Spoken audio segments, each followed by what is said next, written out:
Subscribe करा आपल्या YouTube चॅनलला, शेजारी असणाऱ्या बेल आयकॉनला सुद्धा प्रेस करून द्या. नमस्कार विद्यार्थी मित्रांनो, MPSC IQ एज्युकेशन या यूट्यूब चॅनलवर तुमचं सर्वांचं स्वागत आहे. मित्रांनो, आज आपण एक स्पेशल व्हिडिओ आणला बघा प्राचीन भारतावर. आयोगाने जेवढे क्वेश्चन विचारले बघा राज्यसेवा पूर्व परीक्षेमध्ये, ते सर्व प्रश्न आहेत बघा 2013 ते 2019 दरम्यान टिल डेटपर्यंत बघा जेवढे एक्झाम झाले आहेत राज्यसेवेच्या सिलेबस चेंज नंतर बघा ते सर्व क्वेश्चन आपण या व्हिडिओमध्ये आणले आहेत. याचबरोबर आपण या व्हिडिओ क्वेश्चन ॲन्सर आणि त्याचे असणार स्पष्टीकरण किंवा अनालायसिस म्हणतो आपण त्याला, तर ते सर्व या व्हिडिओमध्ये आपण आणले. त्याच्यामुळं हा व्हिडिओ काळजीपूर्वक आहे का, बरेच क्वेश्चन तुम्हाला याच्यातले रिपीट होताना दिसेल आणि जे येणारे परीक्षेत बघा यातलेच क्वेश्चन तुम्हाला दिसेल. ओके, 50% क्वेश्चन याच्यातलेच असणार आहे. ओके, त्याच्यामुळे हा व्हिडिओ काळजीपूर्वक आहे का, थोडा टाईम जाईल तुमचा, पण क्वेश्चन प्रॉपर समजले तर तुमची उत्तरे चुकणार नाहीत आणि प्रॉपर समजून जाईल. कारण आयोगाने बघा या 7-8 वर्षामध्ये पूर्ण सिलेबस केला आहे प्राचीन भारतावर. त्याच्यामुळे तुम्हाला या क्वेश्चनमध्ये तुम्हाला समजून की हे वाचलेलं आहे आपण बघा क्वेश्चन तर आयोगाचे पाहिले तुम्ही 2020चे नंतर 21चे, तर तुम्हाला लगेच समजून की हे क्वेश्चन आपण वाचलेले आहेत आधी तो पाहिले आहेत. ओके, चालतं सुरू करूया. बघा पहिला क्वेश्चन आहे, गांधार कलाशैली डॅश कलाशैलीने काय झाली प्रभावित झालेली. बघा पर्यायमध्ये 2013ला क्वेश्चन विचारला आहे बघा. आता क्वेश्चन समजून घ्या. पहिलं ग्रीक व चीनी पहिलं आहे, दुसरं पर्याय युनानी व रोमन आहे, तिसरं पर्शियन व ग्रीक आहे, चौथा आहे चीनी व पर्शियन. तर तुम्ही गांधार कलाशैली बघा कोणत्या ठिकाणी आहे, पाकिस्तान सध्या भाग आहे बघा, त्याच्या गांधार या ठिकाणी झाली विकसित, इस्लामाबादच्या वरच्या साईडला आहे. ओके, तर गांधार या ठिकाणी जी शैली विकास झाली, जशी अमरावती शैली खाली दक्षिणेत झाली, म्हणजे असं ठिकाणी काही वेगळ्या प्रकारची कलाशैली विकसित होती बघा, किंवा आपण म्हणतो ना एक प्रकारचे प्रचलित पद्धती ती, तर त्याला शैली म्हटलं जातं. आणि गांधार या ठिकाणी झाल्यामुळं काय झालं, त्याला गांधार कलाशैली झाली. आता हे समजलं असं कलाशैली कशी. आता गांधार कलाशैलीमध्ये काय वैशिष्ट्य होतं बघा, तर गांधार या ठिकाणी बघा उत्तर भारताचं भाग आहे, ते काय होतं रोमन युनानी यांचा सारखा संपर्क यायचा, व्यापार किंवा इतर गोष्टी संपर्क यायचा, युद्ध आक्रमणे. तर काय झालं तिथं लोक यायला लागले. तर त्यावेळी काय होतं गांधार या ठिकाणी बौद्ध धर्माचा मोठ्या प्रमाणात प्रसार झाला होता. किंवा उत्तर भारतात जर पाहिलं तुम्ही 16 महाजनपदे किंवा ह्या ठिकाणी, तर उत्तर भारतामध्ये मोठ्या प्रमाणात भगवान बौद्ध गौतम बुद्ध होते बघा, यांचा प्रचार मोठ्या प्रमाणात झाला होता किंवा बौद्ध धर्माचा प्रसार मोठ्या प्रमाणावर झाला होता. ओके, त्यानंतर हे लोक काय करत होते, गौतम बुद्धांची मूर्त्या बनवत होते. त्याच्यामध्ये महायान ही तुम्हाला माहिती, मूर्तीपूजा करणारे आणि मूर्तीपूजा न करणारे हे गोष्टी माहीत होतात. तर ते मूर्तीपूजा करणारे होते बघा, यांनी काय केलं गौतम बुद्धाची मूर्त्या बनवायला सुरुवात केली होती. ओके, इथवर तर समजलं तुम्हाला. तर हे मूर्ती बनवताना काय होतं, युनानी व रोमन यांना वाटलं की हे सुद्धा देवता आहेत. ओके, आणि अपोलो सुद्धा ते युनानी व रोमन देवता आहे बघा, तर त्यांना सुद्धा वाटतं की अपोलो सुद्धा देवता यांच्यासारखेच आहेत. मग त्यांनी काय केलं, ते लोक राहिली बघा तिथं, किंवा ती लोक आले, त्यांनी काय केलं, एक हिंदुस्थानी किंवा जे भारतीय पद्धत होती बघा गौतम बुद्धांची मूर्ती, ती प्लस युनानी देवता बघा यांच्या मिक्सचरमध्ये एक काय म्हणतो ना आपण, एक नवीन शैली उदयास केली, त्याला आपण गांधार शैली म्हणतो. याच्यामध्ये बघा बौद्ध प्लस युनानी व रोमन यांचा संपर्क होता. ते बघा क्वेश्चनमध्ये त्यांनी आपलं म्हणतो ना गौतम बुद्धाचा उच्चार नाही दिला, तर पर्याय काय निघतो, 2 नंबरचा पर्याय निघतो युनानी व रोमन. तर युनानी व रोमन यांचा संपर्क भारतीय गौतम बुद्धाच्या मूर्तीमध्ये आला, म्हणून त्याला आपण गांधार कलाशैली म्हणतो. इथवर तर समजलं. आता स्पष्टीकरण एक 1 लाईनरमध्ये बघा एकदा समजून घेण्यासाठी. तर गांधार कलाशैलीवर युनानी व रोमन कलाशैलीचा प्रभाव होता. गांधार शिल्पकली बघा तक्षशिलेच्या आसपासच्या प्रदेशात विकास झाली. तुम्हाला मी सांगितलं तक्षशिला कुठं होते, तर उत्तर भारतात पाकिस्तानमध्ये होती. ओके, त्या ठिकाणी गांधार या ठिकाणी बघा शेजारीच होतं गांधार तक्षशिलेच्या, तर त्या ठिकाणी विकसित झाली. वास्तवता काय, बांधीसूतपणा व दगडातील नाजूक कोरीव काम ही त्याची वैशिष्ट्य होती. तुम्हाला चित्रावरून व्यवस्थित समजून बघा. त्यानंतर गौतम बुद्धाच्या अनेक प्रतिमा या शैलीत शिल्पित केल्या आहेत. तर आपण जास्त शिल्प आणले नाही आहेत आपण म्हणतो चित्रामध्ये, तर त्याचे अनेक प्रकारची चित्र काढली गेली होती, बसून उभा राहून किंवा आपण म्हणतो वेगवेगळ्या प्रकारची चित्र काढली गेली होती बघा, म्हणजे मूर्त्या बनवलेल्या होत्या.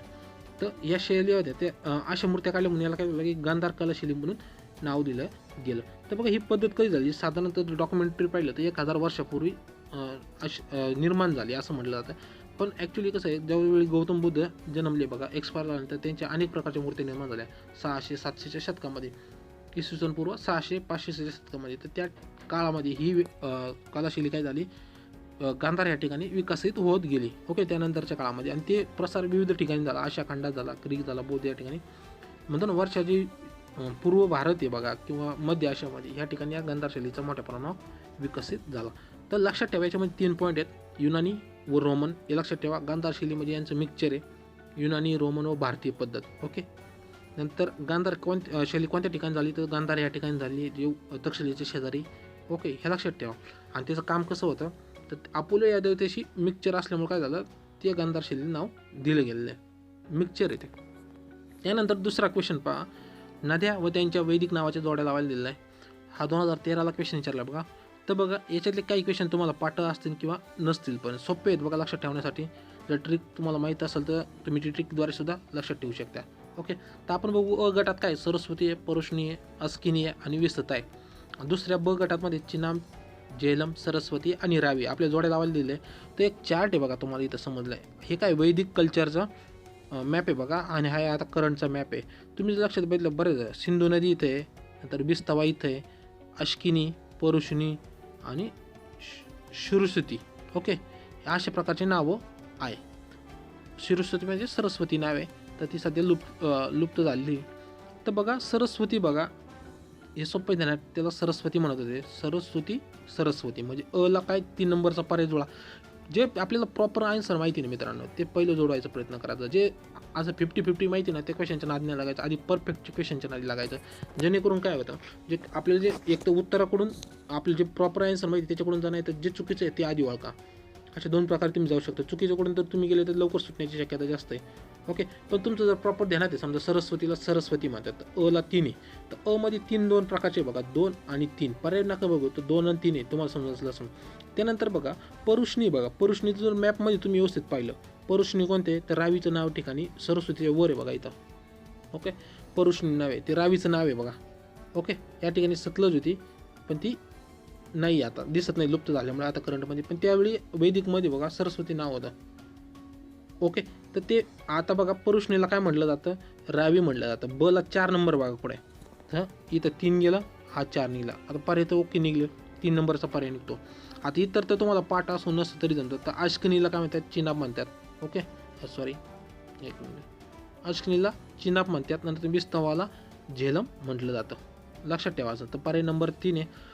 व्हिडिओ कॉज करून पहा, जोड्या लावा आणि कोणत्या ठिकाणी मॅप आहे बघा ते व्यवस्थित पहा. ओके, तिसरा क्वेश्चन पहा, खालीपैकी कोणती नाटके सम्राट हर्षवर्धनने लिहिली. सम्राट हर्षवर्धन तुम्हाला माहिती असेल 2014 क्वेश्चन विचारला आहे. आता 2014चे क्वेश्चन सुरू झाले. तर पर्यायमध्ये का प्रियदर्शिका, रत्नावली, नागानंदी. आता यापैकी कोणती नाटकं, तर ही 3 नाटकं लिहिली आहेत. हर्षवर्धनचे नाटकं लक्षात ठेवण्यासाठी काय आवड नाही. प्रियदर्शिका, तुम्हाला चित्र पण दाखवणार मी पुढं. तर प्रियदर्शिका, रत्नावली, नागानंद बघा ही नाटकं कोण लिहिली, सम्राट हर्षवर्धन. आता सम्राट हर्षवर्धन 2 ठिकाणी म्हटलं जातं बघ, गुप्त कारखान्यातील किंवा तर लक्षात ठेवा गुप्त घराण्यातील हा राजा पण म्हटलं जातं, काही ठिकाणी उल्लेख भेटतो, पण हा गुप्त शिवभूती साम्राज्यातील शेवटचा सम्राट हा होता. लक्षात ठेवा हे गुप्त घराण्यातील नाही आहे. तर हर्षवर्धनने काय केलं, कनौज ही साम्राज्याची राजधानी बनवली होती. ओके, थोडीफार माहिती पाहू. चीनी यात्री युआन शॉन याच्या भेटीनंतर त्यांनी काय केलं, बौद्ध धर्म स्वीकारला. त्यांनी ज्यावेळी बघा संपूर्ण जसं बघा सम्राट अशोकाने ज्या प्रकारे साम्राज्य विस्तारलं होतं, नंतर शेवटच्या काळामध्ये बौद्ध धर्म स्वीकारला होता, त्याच टाईपचं हर्षवर्धनने सुरुवातीच्या काळामध्ये हिंदू सम्राट असल्यामुळं त्यांनी बऱ्याच ठिकाणी आपण म्हणतो ना साम्राज्य विस्तार केला. पण शेवटच्या काळामध्ये ज्यावेळी चीनी यात्री आला बघा युआन शॉन याच्या भेटीनंतर त्यांनी काय केलं, बौद्ध धर्म स्वीकारला. ओके, म्हणजे शेवटच्या काळामध्ये त्यांनी काय केलं, बौद्ध धर्म स्वीकारला. भानभट्ट हा कवी त्याच्या दरबारी होता. इतर कवी सुद्धा म्हणून भानभट्ट हा खूप प्रसिद्ध होता. हर्षवर्धनने प्रियदर्शिका, रत्नावली, नागानंद असे 3 प्रकारचे संस्कृत नाटकं लिहिली. ओके, त्याला अंतिम सिंधू सम्राट सुद्धा चांगला म्हणलं जातं. पण आता त्यानंतर शेवटला त्यांनी काय हिंदू धर्माचा स्वीकार केलेला आहे बघा. जवळजवळ यांनी 41 वर्ष राज्य केलं. त्या कालखंड जर पाहिलं तर 590 ते इसवी सन 647 याच्या दरम्यान होतं. म्हणजे बघा मुस्लिम आक्रमण यांच्या 100 ते 200 वर्षापूर्वी कालखंडापर्यंत पुष्यभूती साम्राज्य भारतामध्ये उत्तर भारत या ठिकाणी होतं. ओके, तर राजवर्धन नंतर इसवी सन 606 मध्ये त्याने थानेश्वर गादीवर बसला होता. हर्षवर्धन संबंधी भानभट्टाच्या हर्षचरित मधून व्यापक माहिती भेटते बघा. भानभट्टाचं हर्षचरित पुस्तक कोण आहे तर हर्षवर्धनवर लिहिलेलं आहे बघा. याने 41 वर्ष राज्य केले आहे. तर कोणत्या ठिकाणी राज्य केले बघा, तर जालंधर बघा उत्तर भारतावर ठिकाणी आहे. नंतर पंजाब तुम्हाला सर्वांना माहिती आहे, काश्मीर, नेपाळ, त्यानंतर बलबीरपूर हे जे महत्त्वपूर्ण उत्तर भारतातले ठिकाणी होते बघा, त्याला आर्यवर्त सुद्धा म्हटलं जातं. त्या आर्यवर्त म्हणजे जे 16 महाजनपदी होते बघा, ते सर्वांना जिंकून यांनी काय केलं होतं. तसेच जे बघा इतर ठिकाणी नेपाळ, काश्मीर, पंजाब ह्या ठिकाणी सुद्धा त्याचे राज्याच्या अधिपत्याखाली हा प्रदेश त्यांनी आणला होता. ओके, ते नाटकं लिहिली पुन्हा एकदा ऐका, नागानंद, रत्नावली आणि प्रियदर्शिका. ओके, त्याच्या दरबारात कोण कोण होते बघा, भानभट्ट जसा होता तसा हरिदत्त एक होता, जयसने अशा प्रकारचे काय होते महत्त्वपूर्ण कवी व लेखक होते. ते त्याच्या काळामध्ये काय होतं, शोभावाडीत होते. ओके, सम्राट हर्षवर्धन हा बौद्ध धर्माचा महायान संप्रदायाचा अनुयायी होता. ओके, दर दिवशी तो 500 ब्राह्मणांना आणि 1000 भिक्खूंना काय करत होता, भोजन दान करीत होता. हर्षवर्धन यांनी 643 मध्ये कन्नौज आणि प्रयाग या शहरामध्ये 2 विशाल धार्मिक सभेचे आयोजन केले होते. हर्षवर्धनने प्रयागमध्ये आयोजित केलेल्या सभेला मोक्ष परिषद असं म्हणतात. मोक्ष परिषदवर विचारण्याची शक्यता आहे. पण लक्षात ठेवा त्याचा कालखंड किती होता बघा. की पॉईंट सांगतो. हर्षवर्धनने कोणकोणती नाटकं लिहिली त्याच्यावर क्वेश्चन कसा विचारू शकतात. एक म्हणजे नाटकं लिहिली याच्यावर क्वेश्चन विचारलाय. ओके. त्यानंतर विचारतील की पुष्पभूती साम्राज्य कोणाचं होतं किंवा हर्षवर्धनपैकी खालीपैकी विधान कोणते चुकीचे आहेत. ओके. त्याच्या काळामध्ये कोणकोणते प्रसिद्ध कवी होते याच्यावर क्वेश्चन विचारतील. खालीपैकी कोणते कवी हे सम्राट हर्षवर्धनच्या काळामध्ये होते असा क्वेश्चन विचारण्याची शक्यता आहे. लक्षात ठेवा बाणभट्ट, हरिदत्त आणि जयसेन. ओके. हे लक्षात ठेवा. फिरून विचारण्याची शक्यता आहे. ओके. तुम्हाला हा टॉपिक समजला. चला पुढचे क्वेश्चन पाहू. तर बघा अजातशत्रूबाबत पुढीलपैकी कोणते विधाने बरोबर आहेत हा क्वेश्चन विचारला. अजातशत्रू कोण आहे तर आपण ती सुद्धा पाहू. तर त्याचे नाव बघा कुणिक होते. पहिलं पर्याय बघा 14 मधला. तो हर्यक घराण्याचा शेवटचा शासक होता. त्याच्या शासनकाळात राजगुरू येथे प्रथम बौद्ध परिषद आयोजित केली होती बघा. ओके. आपल्याला पर्याय विचारला आहे बघा. तर आपण आधी समजून घेऊ. ओके.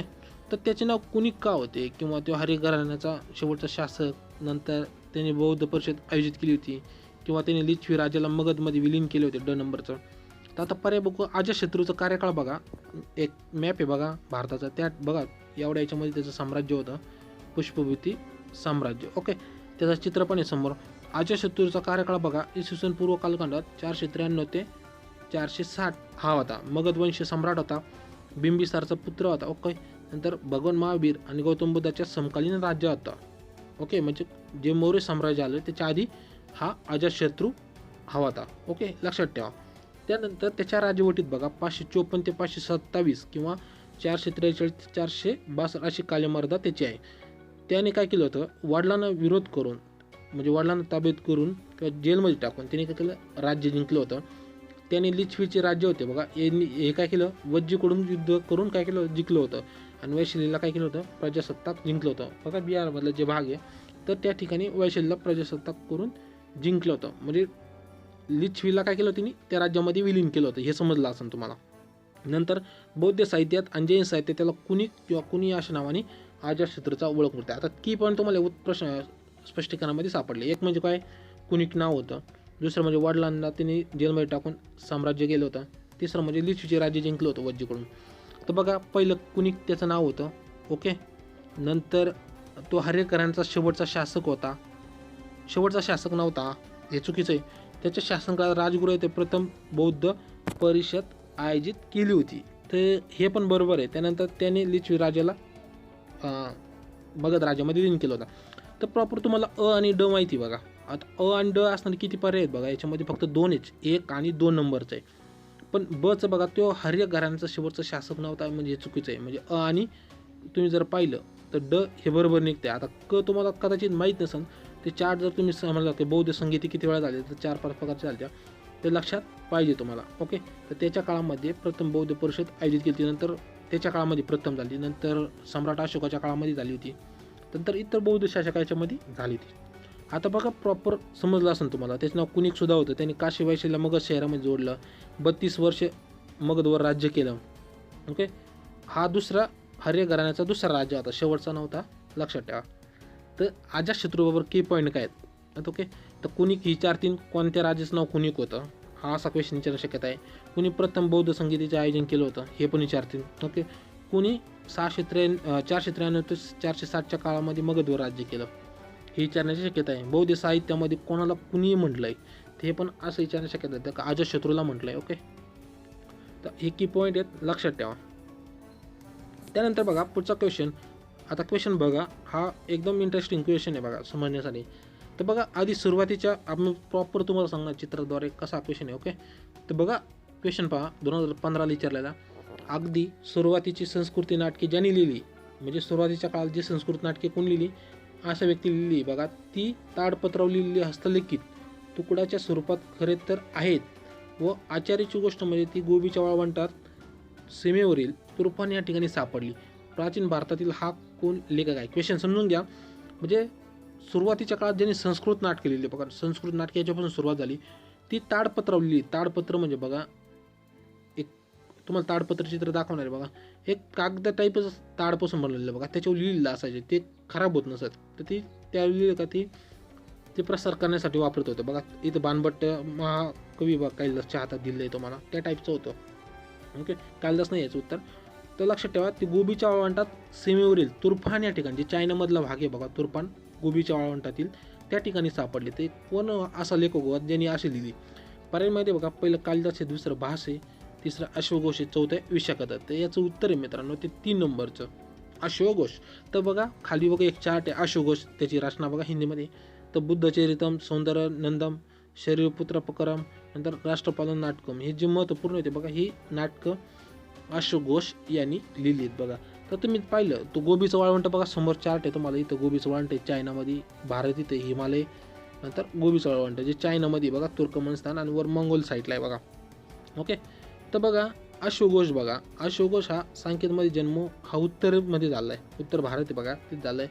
प्रथम संस्कृत नाटककार आहे, लक्षात ठेवा, प्रथम संस्कृत नाटककार कोण आहे? अश्वघोष आहे.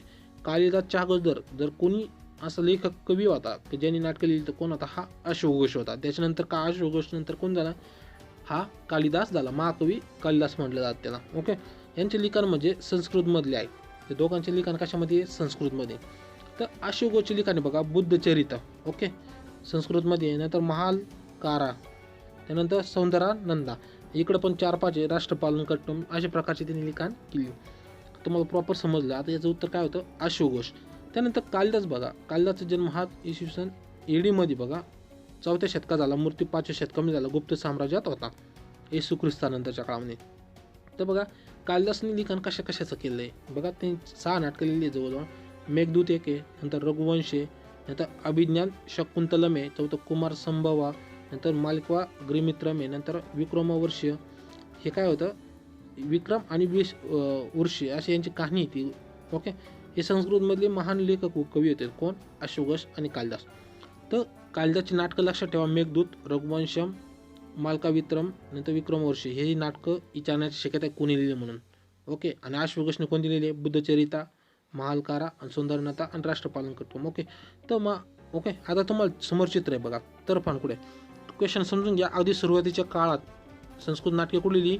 ताडपत्रावर लिहिली बघा, आणि कुठं सापडली ती? गोबीच्या वाळवंटातील सीमेवरील तुर्फान या ठिकाणी. ओके, आता तुर्फान कोणत्या ठिकाणी बघा, बघा हे चायना, ओके, तुर्कमेनिस्तानचा थोडा भाग होता, त्यांनी कब्जा केला नाही. हे गोबीचा वाळवंट आहे बघा. ओके, तर तुर्फान ह्या ठिकाणी बघा, तुर्फानचं बघा सध्याचे चित्र अवेलेबल आहे, ते बघा संपूर्ण वाळवंट आहे तिथं. तर चित्र बघा, तुम्हाला समजून की ते कोणत्या वाळवंट ठिकाणी. तर का एवढी नाटकं त्या ठिकाणी लांब गेली? तर तुम्हाला माहीत असेल, सुरुवातीच्या काळामध्ये बघा, किंवा बौद्ध काळामध्ये विविध लोक चायनातून, मंगोलियातून, किंवा तुर्कमेनिस्तानातून, मध्य आशियातून लोक काय करत होते? दक्षिणेमध्ये, किंवा आपण नालंदा म्हणतो ना, या 2 ठिकाणी युनिव्हर्सिटीमध्ये शिकायला येत होते. खूप प्रसिद्ध युनिव्हर्सिटी होती त्यावेळी, त्या ठिकाणी ते शिकायला येत होते. त्याच्यामुळे ती काही लोक येत होती, जाताना भरपूर ज्ञान आणि असे ताडपत्र घेऊन जात होती अभ्यासासाठी. त्याच्यामुळे जी नाटकं होती बघा, किंवा आपण म्हणतो ना नालंदा आणि तक्षशिला बघा, ह्या ठिकाणी अश्वघोष व कालिदास यांची नाटकं ठेवलेली होती. ओके, तुम्हाला माहिती असेल. त्यानंतर युनिव्हर्सिटीसुद्धा कोणी जाळली? तक्षशिला कोणी जाळली? तर ते घोरी वगैरे आले, त्यांनी ती युनिव्हर्सिटी जाळून टाकली. पण घोरी कधी आली आहे? 8व्या-9व्या शतकामध्ये आली, 9व्या शतकामध्ये. ओके, त्याच्या आधी 9व्या 10व्या शतकामध्ये आले. तर त्याच्या आधी चायनाचे लोक, चायनामधून तुर्कमेनिस्तान लोक भारतामध्ये शिकायसाठी येत होते. तर जाताना त्यांनी ही नाटकं गेली होती. म्हणून बघा आजच्या काळामध्ये जी गोबीच्या वाळवंटात सापडली बघा तुर्फान या ठिकाणी नाटकं, तर हेच कारण आहे की त्यावेळी लोक शिकायला होते, जाताना त्यांनी नेलं होतं. आपल्याला फक्त लक्षात ठेवा पुस्तकाचे नावं. ओके, तुर्फान. मेघदूत बघा, कालिदासचे पुस्तक बघा, कालिदास मेघदूत, कुंभार संभव, ऋतुसारम, रघुवंश, महाकाव्य, हे पुस्तक लक्षात ठेवा. त्यानंतरचा पुढचा क्वेश्चन बघा, 2016 विचारला. पुढीलपैकी बिजोड व्यक्ती ओळखा, म्हणजे चुकीची अशी, म्हणजे बिजोड जी बरोबर जोडी नाही ती ओळखा असं सांगितलं. तर पर्याय बघा, पहिलं चाणक्य, दुसरं विष्णुगुप्त, तिसरं आहे रामगुप्त, बघा कौटिल्य, चौथं विष्णू शर्मा, पक्षीन स्वामी. तर आपल्याला विचारले काय पर्याय? फक्त बघा, फक्त ई, नंतर ब क यप, ई, आणि फक्त कई. याच्यामध्येच बघा बिजोड जोडी कोणकोणती? रामगुप्त, पक्षीन स्वामी. त्यानंतर हे शब्द तर कोणाशी जुळतेच नाही आहे. जर चाणक्य, कौटिल्य, विष्णुगुप्त, विष्णू शर्मा पण नाही आहे. तर हे 3 शब्द एकदम युजड आहेत, म्हणजे यांचं प्रॉपर नावं नाही, टोपण नाव नाही, काहीच नाही. त्याच्यामुळे चाणक्य बघा, चाणक्याचं का निघलं जातं, चाणक्याला विष्णुगुप्त सुद्धा म्हटलं जातं, कौटिल्य सुद्धा म्हटलं जातं. ओके, मग विजड जोडी कोणती निघती, तर ही 4 नंबरचा पर्याय क आणि ई निघतं का. रामगुप्त आणि विष्णू शर्मा, पर्याय नंबर 4 कौटिल्य. तर चंद्रगुप्त मौर्याचा प्रधानमंत्री आता कौटिल्य, आचार्य चाणक्य सुद्धा म्हटलं जातं. बघा त्याचे चित्र आहे समोर, त्याचे विविध सेंटेन्स सुद्धा. दुसरं की गलती से सीखी आपने ऊपर, प्रयोग करके सीखने में तुम्हारी जिंदगी कम पड जाएगी. ओके, हे लक्षात ठेवा. मग तुम्हाला आचार्य चाणक्यबद्दल भरपूर माहिती असं अपेक्षित धरतो. ओके, त्याचा कालखंड होता इसवी सन पूर्व 375 मौर्य काळामध्ये आला. ओके, ते महापद्मानंद काय झालं, नंद घराण्याचं काय झालं, नंतर मौर्य कसं आलं, हे आपण याच्यामध्ये डिस्कस करणार नाही. आपण फक्त लक्षात ठेवा विजोड जोडी कोणती आहे, तर कौटिल्य, विष्णुगुप्त, चाणक्य हे नाव त्याची होती. चंद्रगुप्त मौर्याचा प्रधानमंत्री होता, त्याने अर्थशास्त्राचा ग्रंथ लिहिला आहे. ओके, या ग्रंथात त्यांनी राज्यसंबंधित सप्तांक सुद्धा लिहिला आहे. ओके, हे लक्षात ठेवा. त्यानंतर 7वा क्वेश्चन बघा. हा क्वेश्चन बऱ्याच जणांना अवघड जातो. तो पुढील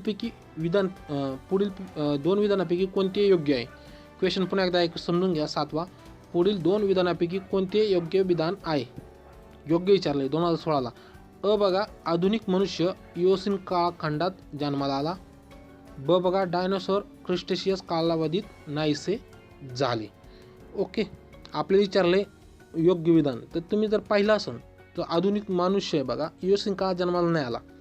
ओके, तुम्हाला चार्ट आहे बघा, इओसिन इपोचचे प्रकार आहे, म्हणजे आपण इरा म्हणतो ना त्याला, विविध आधुनिक प्रगती झाल्या त्या टाईपच्या. होलोसिन, पेलोस्टोसिन, नंतर प्लिओसिन, मायोसिन, ओलिगोसिन, इओसिन आणि पेलिओसिन. ओके, तर बघा इओसिन आहे बघा, इओसिनचा कालखंड तुम्ही जरा पहिलं, आपण आता हॉलोसिनमध्ये राहतो. हॉलोसिन राहतो म्हणजे ती संस्कृती सध्या चालू आहे. ती कधी मिलियन्स ॲगो आहे बघा, इथं तुम्ही चार्ट जर पाहिलं मिलियन्स ॲगो आहे बघा, 66.4 मिलियन ॲगो. 57 आपला आता सध्या 0.01 म्हणजे हॅलोसिन काळामध्ये काय झालं, म्हणजे याचं जे उत्तर आहे बघा, आधुनिक मनुष्य कोणत्या युगातला आहे, हॅलोसिन काळातला आहे. ओके, हे लक्षात ठेवा. ओके, इओसिन तर खूप जुनं आहे, 57.8 मिलियन ॲगो वर्षापूर्वी, एवढं तर नव्हतं. ओके, एवढ्या वर्षात माणसाची प्रगती खूप, म्हणजे प्रगती म्हणतो ना आपण, ती खूप मोठ्या प्रमाणावर झाली असते आता, पण ती तेवढी नाही आहे. ओके, तर आधुनिक मनुष्य बघा कोणते आहे, होमोमिनिन सुद्धा म्हटलं जातं किंवा होलोसिन सुद्धा म्हटलं जातं. तर अराउंड 6 मिलियन इयर ॲगो याच्यापासून सुरुवात झालेली आहे. मायोसिन म्हटलं जातं, इथून सॉरी, होलोसिन नाही आहे, माओसिनपासून प्रगती झालेली आहे. 5.3 म्हणजे 6 मिलियन इयर ॲगो. तर समजलं असेल तुम्हाला. ओके, आणि दुसरं बघा, डायनोसॉर क्रिस्टेशियस कालावधीत नैसर्गिक. हो का, क्रिस्टेशियस कालामध्ये हे म्हणतो ना आपण डायनोसॉर होते, त्याच्यानंतर त्या कालावधीत ते नाहीसे झाले, हे एकदम बरोबर आहे. ओके, म्हणजे पर्याय निघतो ते 2 नंबरचा निघतो, योग्य विधान ओळखा. क्वेश्चन व्यवस्थित समजून घ्या. बघा, आधुनिक, पुन्हा एकदा सांगतो, आधुनिक मनुष्य इओसिन काळात जन्माला, हे चुकीचं आहे. आधुनिक मनुष्य कधी आला, हा मायोसिन कालखंडामध्ये जन्माला. मायोसिन कुठे आहे, 6 मिलियन इयर ॲगो इथं आहे. ओके, आणि त्याच्यापूर्वी बघा कोणतं, आपण म्हणतो ना डायनोसॉर क्रिस्टेशियस काळामध्ये होते. याच्यापूर्वीचा जो कालखंड होता तो क्रिस्टेशियस कालखंड होता. त्या काळामध्ये काय झालं, डायनोसॉर होते आणि त्या कालखंडानंतर ते विनाश झाले त्यांचा. तर आधुनिक माणसाचं चित्र आहे बघा. ओके, कसं डेव्हलप झालं. तर बघा इओसिन कालखंडाचा बघा चार्ट आहे तुम्हाला, इओसिन भारत इथे आहे बघा. ओके, तुम्हाला समजून इओसिन कालखंड पूर्ण खंडसुद्धा जुळलेली नव्हती. ओके, त्यानंतर बघा 8वा क्वेश्चन 2016ला विचारलेला. सिंधू संस्कृतीतील लोकांनी डॅश डॅश पाळलेला होता. क्वेश्चन समजून काय पाळलेला होता किंवा याबाबत शंका आहे. म्हणजे सिंधू संस्कृतीत हा प्राणी होता की नाही सर्वांना अजून माहीत नाही, कन्फर्म नाही झालं. पर्यायमध्ये बघा क्वेश्चन बघा, सिंधू संस्कृतीत हा प्राणी होता की नाही याबाबत शंका आहे, पाळलेला होता की नाही याबाबत शंका आहे असं विचारलं. तर पर्यायमध्ये बघा कोणता प्राणी नव्हता, तो कुत्रा आहे पहिलं, दुसरा घोडा आहे, तिसरा हत्ती, चौथा उंट आहे. तर बघा तुम्हाला पर्यावरून समजेल की घोडा हा प्राणी आर्य संस्कृतीत आलेला आहे. याच्यावर आपण व्हिडिओसुद्धा बनवले आहेत बघा. तुम्ही जर प्राचीन भारताचे इथे आपण म्हणतो ना अश्मयुग, नवाश्मयुगचे जे व्हिडिओ बनवले आहेत बघा, इतिहास पूर्व कालखंडाचे, त्याच्यामध्ये आपण कव्हर केलेले जे सिंधू ताम्रपाषाण कालखंडाचा जे आपण संपर्क होतो बघा, सिंधू संस्कृती आणि बघा त्यानंतर लोहयुगाची सुरुवात झाली. ताम्रपाषाण 3 प्रकारचे बघा, लोहयुग, कांस्ययुग. ओके, ताम्रयुग, शेवटला लोहयुग होतं. तर त्याच्यामध्ये डिस्कस केलं आहे की लोहयुगामध्ये घोडा हा सापडतो. पण ज्यावेळी काश्ययुग चालू होतं, सिंधू घाटी संस्कृती म्हणतो ना आपण, सिंधू संस्कृती, त्यामध्ये घोडा नव्हता. म्हणजे सिंधू संस्कृती कशामध्ये, ताम्रपाषाणमध्ये जी काश्य संस्कृती चालली होती बघा, त्यामध्ये घोडा हा प्राणी नव्हता. ओके, तुम्हाला समजलं नसेल कदाचित. तर बघा, आपले प्राणी विचारले, लक्षात ठेवा फक्त एवढं की घोडा हा प्राणी आर्य संस्कृतीमध्ये आलेला आहे, वैदिक संस्कृती म्हणतो त्याच्यामध्ये आलेला आहे, त्याच्या आधी नव्हता. तो कुत्रा, हत्ती, उंट हे भरपूर प्रमाणात सुरुवाती, कारण पहिला प्राणी कुत्रा हा पाळीव बनवला होता मानवाने, हे पण माहीत पाहिजे. आता स्पष्टीकरण पहा, याचं जे उत्तर आहे मित्रांनो ते घोडा हा प्राणी पाळला की नाही यावर शंका होती आणि न्यायवृत्तच पाळला. बरेच रिपोर्ट यावर सापडले आहेत बघा. तर विश्लेषण बघा, सिंधू संस्कृतीतील उत्खननात गाय, बैल, म्हैस, शेळ्या, हत्ती, कुत्रे इत्यादी प्राण्यांचे शिक्के व नाणे मोठ्या प्रमाणावर सापडलेली आहेत. ओके, त्यानंतर बघा प्रतिमा सुद्धा सापडल्यात, परंतु घोड्याची हाडे व शिक्के या प्रमाणात सापडलेली नाही या काळामध्ये. कार्बन 14 जर सापडले तर या काळात सापडले नाही. त्यानंतर कारण घोडे हा प्राणी बघा मध्य आशियातून आर्याने आणला होता आणि त्यानंतर अनेक प्रजाती निर्माण झाल्या म्हणून आपल्याला आसपास घोडे दिसतात. ओके, तर रिजन वाईज पहिले प्राणी होते, त्यानंतर काय झालं, आता सर्वत्र ते प्राणी आढळायला लागले. जसं रेनडियर आहे, तर ते प्राणी विविध एखाद्या ठिकाणी सापडत होते. जसं बघा आपण म्हणतो ना बर्फाच्छादित प्राणी ती तिथं सापडतील, इतर ठिकाणी सापडणार नाही. पण त्यांना जर ते वातावरण इथे ह्या ठिकाणी आणलं तर त्या ठिकाणी ते कुठं पण सुटेबल होऊ शकतात. ओके, त्यानंतर उत्खननात एकही मंदिर सापडले नाही सिंधू संस्कृतीमध्ये. ओके, नंतर त्या काळात अग्निपूजा, प्राणीपूजा, वृक्षपूजा, मातृपूजा ही केली जात होते. नंतर पक्षीबळी व नरबळीची प्रथा अस्तित्वात होती. पक्षीबळी व नरबळीची प्रथा. ओके, शिवपूजा, जलपूजा, सूर्यपूजा ही केली जात होते. सिंधू संस्कृतीतील शेती हा मुख्य व्यवसाय होता. त्यानंतर जॉन मार्शल, राखालदास बॅनर्जी, दयाराम सायनी, माधव स्वरूप वत्स यांच्या उत्खननामुळे काय झालं, या संस्कृतीचा शोध लागला, पण त्या सिंधू संस्कृतीचा. नंतर 1921मध्ये दयाराम सायनी यांनी हडप्पा या शहराचा शोध लावला. ओके, दयाराम सायनी मोहनजोदडो याचा लावला, ते दयाराम सायनी यांनी हडप्पाचा शोध लावला आणि राखालदास बॅनर्जी यांनी मोहनजोदडोचा लावला. तर हडप्पा हे शहर सिंधू संस्कृतीमधील सर्वप्रथम उत्खनित स्थळ होय. ओके, याच्यात लक्षात ठेवा, सिंधू संस्कृती प्राणी कोणता पाळला होता, सिंधू संस्कृतीचा कालखंड किती. ओके, 1300 दरम्यान, 250 ते 1300 दरम्यान होता. ओके, त्यानंतर कोणी उत्खनन केलं, जोड्या लावायला विचारतील कोणता प्राणी तिथे सापडत नव्हता, किंवा सिंधू संस्कृती लोक कशाची पूजा करीत होते, त्यांच्याकडे धान्य कोणकोणती होती, यावर क्वेश्चन विचारण्याची शक्यता आहे. भारतात प्रथम उत्खनन कोणी केलं तर जॉन मार्शलद्वारे केलं होतं, हे पण लक्षात ठेवा. त्यानंतर 9वा क्वेश्चन बघा, ख्रिस्तपूर्वी 323मध्ये बॅबिलॉन येथे अलेक्झांडरचा मृत्यू झाल्याची बातमी आणि डॅडॅश यांनी लोकांना परकीय आक्रमणाविरुद्ध भडकवले होते. ओके, म्हणजे 323मध्ये बेबिलॉन या ठिकाणी, म्हणजे सध्याच इराक आहे बघा, त्या ठिकाणी अलेक्झांडरचा मृत्यू झाल्याची बातमी आली होती.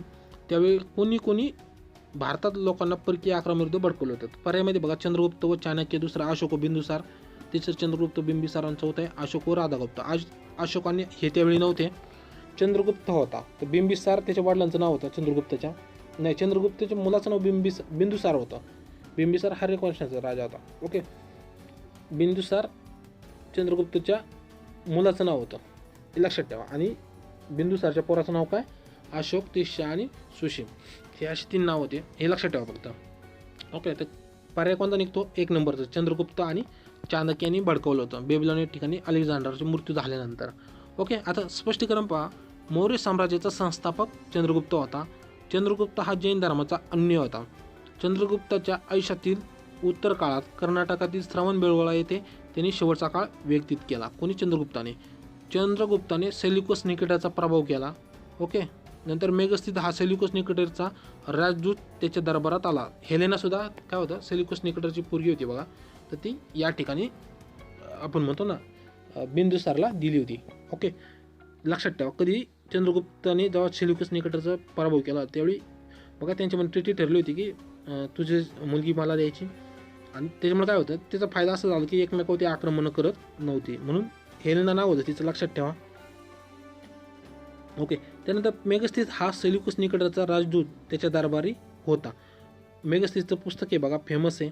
नंतर पाटलीपुत्र ही राजधानीसुद्धा होती चंद्रगुप्तामध्ये. त्यानंतर बिंदुसार बघा, चंद्रगुप्त मौर्याच्या उत्तराधिकारी म्हणून बिंदुसार सत्तेवर आला. ओके, अमित्रघात म्हणजे शत्रूचा विनाश या नावाने ओळखला जाणारा बिंदुसार होता. बिंदुसार चंद्रगुप्तचा मुलगा होता. ओके, नंतर जैन ग्रंथामध्ये बिंदुसारला सिंहासन म्हटलेलं आहे, तसेच त्याला 16 राज्याचा विजेता सुद्धा म्हटलेलं आहे.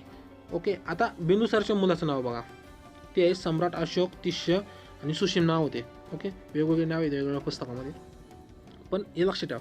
तर सम्राट अशोक बघा बिंदुसारच्या उत्तराधिकारी म्हणून सत्यवान, त्याच्यामध्ये बघा. ओके, सत्तेवर येण्याआधी त्यांनी तक्षशिला व उज्जैनी या प्रदेशात राज्यपाल होता आणि त्या ठिकाणी त्यांनी काय केलं, मोठे उठाव झाले ते सुद्धा त्यांनी मोडून काढले होते.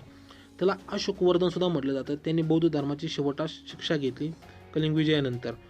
त्यांचे पुत्र बघा महेंद्र, कन्या संघमित्रा यांना काय पाठवलं, श्रीलंकेत पाठवलं होतं बौद्ध धर्माच्या प्रसारासाठी. त्यानंतर भारतात शिलालेखाचा प्रयोग सर्वप्रथम अशोकाने केला होता. याच्या काळात शिल्पकला विकसित झाली आणि सारनाथ येथे स्तंभ उभारला. ओके, आता बघा की पॉईंट काय, बेबिलोनी ठिकाणी जेव्हा अलेक्झांडरचा मृत्यू झाला त्यावेळी चंद्रगुप्त व चाणक्यांनी भारतीय लोकांना भडकवलं होतं आणि त्यांच्या विरुद्ध युद्ध केलं होतं. युद्ध झालं, त्याच्यानंतर सेल्युकस निकेटरचा पराभव झाला. ओके, सेल्युकस निकेटरची मुलगी हेलेना ही भारतात आपण म्हणतो बिंदुसारला दिली होती मुलगी. ओके, त्यानंतर आक्रमणं कमी झाली. त्यानंतर मेगस्थित हा सेल्युकस निकेटरचा राजदूत होता, तो इथं राहिला. त्यांनी भरपूर प्रमाणात एक पुस्तकसुद्धा फेमस आहे बघा, ते लक्षात नाही आता माझ्या.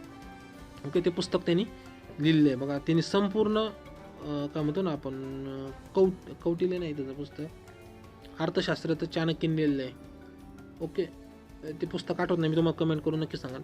ओके, नंतर सम्राट अशोक बघा त्याचा मुलगा होता बिंदुसारचा. त्याच्या काळामध्ये भरपूर प्रमाणात बौद्ध धर्माचा प्रसार झाला. ओके, त्याची मुलगी होती बघा संघमित्रा आणि महेंद्र यांना श्रीलंकेत पाठवलं होतं. हे नाव लक्षात ठेवा की की पॉईंट आहेत. त्यानंतर 10वा क्वेश्चन बघा, खालील विधाने वाचून उत्तराचा योग्य क्रम लावा. 2016ला विचारलाय. आता हे काय, उत्तराचा क्रम लावा सांगितले आपल्याला. ओके, प्राचीन काळात भारतीय ग्रीक नाण्याचे अनुकरण केले होते. म्हणजे प्राचीन काळात भारतीयांनी ग्रीक नाण्याचे अनुकरण केले, कारण आता कारणच सांगितले. भारतीय नाण्याचे वजन व आकार अनिश्चित असे. ग्रीक नाणी आकर्षक होती, ग्रीकांची नाणी निश्चित वजनाची होती. त्यानंतर चौथे, भारतीय नाणी अहत मुद्रा पद्धतीची होती. तर बघा ही ग्रीक नाणे आहेत आणि भारतीय नाणे आहेत. ओके, तुम्हाला यावरून समजा की एकदम सेम होते, एक साईजला बनवले होते. आणि त्यांनी सुरुवातीला ग्रीकचे नाणे यायचे, त्यानंतर बघा भारतीय नाणे येऊ लागले. त्यांनी त्याच्यावर देवांची चित्रे किंवा राजाची चित्रे करू लागली होते. ओके, आपण सर्व नाणी इथे आणली नाहीत, पण लक्षात ठेवा संपूर्ण याची ते काय करू चित्र छापलेली असायची त्याच्यावर. तर बघा ते चारही कारणे म्हणजे भारतीय नाण्याचे वजन व आकार अनिश्चित असत, सारखं नसत. ग्रीकचे नाणे आकर्षक होती, ग्रीकचे नाणे निश्चित वजनाची होती, भारतीय नाणे अहद मुद्रा पद्धतीची होती. म्हणजे हे चारही कारणे काय बरोबर आहे. तर बघा ग्रीकची नाणी वैशिष्ट्यपूर्ण होती का, तर त्यावर एका बाजूने राजाचे तर दुसऱ्या बाजूने एखाद्या देवतेचे चित्र असे. ओके, बघा राजावरून तुम्हाला चित्र दिसन बघा इथं. ओके, तर दुसऱ्या साईडने देवतेची चित्र असत. त्यांची नाणे आकर्षक व निश्चित वजनाची असत. भारतीय नाणे होते बघा, तयार करण्याची कल्पना ग्रीकांपासूनच घेतली होती. भारतीय नाण्यावर सुद्धा देवदेवतांची चित्रे व विशिष्ट धार्मिक चिन्हे असत. बघा लक्ष्मीची आकृती वगैरे आपल्याला पाहायला भेटते. ओके, क्वेश्चन समजला ना प्रॉपर. चला पुढच्या क्वेश्चन घेऊ. बघा 11वा क्वेश्चन, डॅश डॅश मात्र काय, डॅश डॅश मात्र अशा युगानंतर लगेचच लोह युगाची सुरुवात झाली आणि मध्यंतरी काळात ताम्रयुगाच्या खुणाही सापडत नाही. असं कोणत्या ठिकाणी विचारले आपल्याला. पर्याय बघा, उत्तर भारत, 2 नंबर पश्चिम भारत, 3 दक्षिण भारत, 4 पूर्व भारत. तुम्ही जर माझा एक व्हिडिओ आहे बघा, तुम्ही जर चॅनलमध्ये आपले प्राचीन भारताची व्हिडिओ जर पाहिली तर इतिहास पूर्व कालखंड आहे बघा. अश्मयुग, मध्य अश्मयुग, नवाश्मयुग, ताम्रपाषाण युग. एक राहिला आपला महापाषाण युग, तो सुद्धा आपण लवकरच कंप्लीट करू. तर बघा ताम्रपाषाण युगामध्ये काय झालं, आपण म्हणतो ना नवाश्मयुग आहे बघा. सिरीज बघा लक्षात ठेवा, अश्मयुग आहे, त्यानंतर कोणता आला मध्य अश्मयुग, मध्य अश्मयुग नंतर नव अश्मयुग नंतर काय ताम्रपाषाण युग. त्याचे सुद्धा 3 प्रकार आहेत, युग आहेत. कोणते, तांबेयुग, काश्ययुग आणि लोहयुग. त्यानंतर आता महापाषाण युग, जे इसवी पूर्व 1000 वर्षापासून चालू झाले. संपूर्ण देशात त्याच्या खुणा सापडतात. पण बघा क्वेश्चनमध्ये काय विचारलं आहे, डॅश डॅश मात्र अशा युगानंतर लगेच लोहयुगाची सुरुवात झाली आणि मध्यंतरीच्या काळात ताम्रयुगाच्या खुणाही सापडत नाही. म्हणजे इसवी पूर्व 5000 आणि 1000च्या दरम्यान ताम्रयुगाच्या खुणा कोठ्याच सापडत नाही.